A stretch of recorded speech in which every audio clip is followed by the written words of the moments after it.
ঠিক কিনা বল? কওমি দাওয়ান এদের মধ্যে 21 গুরু। কয়টা গুরু? কওমি দাওয়ান আলেমদের মধ্যে 30টা ভাগ, আর দল হলো 21টা। মামুনুল হকের একটা দল, সরমনা একটা দল, হেফাজত একটা দল, মুফতি আমিনী, মুফতি ইজহার, খেলাফত মজলিস, ইসলামী ঐক্য, এইরকম করে 21টা ভাগ। বাংলাদেশে শুধু একটা দলে কোনো গ্রুপিং নাই। আল্লাহ ওই দলকে কবুল করুন। কোন আমিন বলেন তো, সেই দলের নাম কি? কোন গ্রুপিং না। আল্লাহু আকবার বলেন। মানুষ বলা বলি করছে কি দল, কোন গ্রুপিং নাই। সুবহানাল্লাহ, সব দলে গ্রুপিং। আল্লাহু আকবার বলবেন না? এটি হলো খাঁটি ইসলাম। আল্লাহ সেই ইসলামকে ফলো করে সব মুসলমান এক হওয়ার তৌফিক দান করে দিন। বলি আমিন। আমি মোটেই লম্বা চলা বক্তব্য দিব না।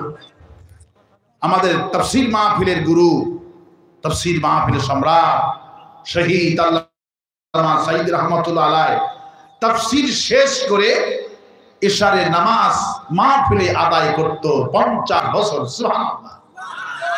মাগরিব পরে তাফসীর শুরু, ইশার আযান দিলি মাহফিল শেষ। আল্লাহু আকবার।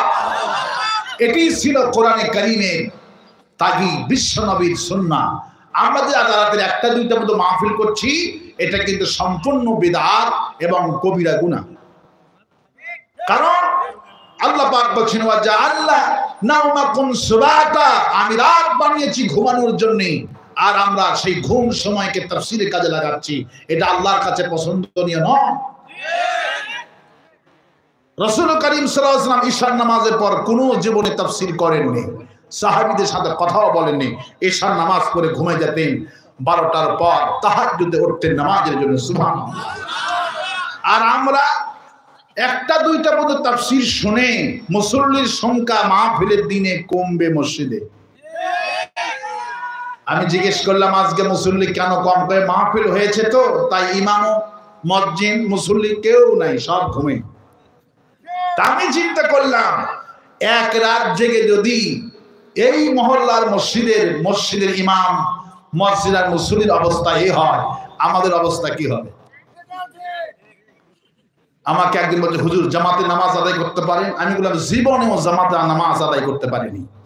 কোন বক্তার পক্ষে ফজরের নামাজ জামাতে আদায় করা সম্ভব নয়, কিছুতে সম্ভব নয়। আর আপনি যখন 4টায় বেডে যে ঘুমাবেন, সারা রাত জার্নি করে, আপনি ফজরে উঠতে পারবেন? কয় না, আমরা তো বক্তায় এক নয়, আপনিও মানুষ আমিও মানুষ। ঠিক কিনা বলে?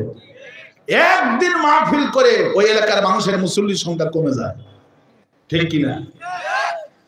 বন্ধুগণ, আমি 12টার মধ্যেই কথা শেষ করতে চাচ্ছি। কত বাজে দেখি? 1 ঘন্টায় কথা বলবো ইনশাআল্লাহ, 12টা পর্যন্ত। আমি ছোট্ট একটি সূরা থেকে আজকে কথা বলবো। সবার মুখস্থ আছে এই সূরাটা, এখানে এমন কেউ নেই যে এই সূরাটা মুখস্থ না। সবার মুখস্থ আছে। আল্লাহ রাব্বুল আলামিন এই সূরাটা সবার পেটে আল্লাহ পাক অটোমেটিক দান করেছেন। বলেন তো কোন সূরা হতে পারে?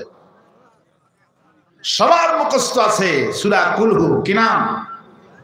সূরাতুল ইখলাস। সুবহানাল্লাহ বলবেন না? আমরা সবাই সূরা ইখলাস থেকে তেলাওয়াত করে কিছু এখান থেকে তাফসীর করার চেষ্টা করব। আমার সাথে সবাই পড়েন। আউযু বিল্লাহি মিনাশ শাইতানির রাজীম। বিসমিল্লাহির রহমানির রহিম। قل هو الله أحد الله الصمد لم يلد ولم يولد ولم يكن له كفوا أحد। رسول كريم صلى الله عليه وسلم আবু জেহেলের পার্লামেন্টের সামনে গিয়ে আসরের নামাজের পর রাসূলুল্লাহ জোরে জোরে চিল্লায়ে বলতেছেন লা ইলাহা ইল্লাল্লাহ, জোরে লা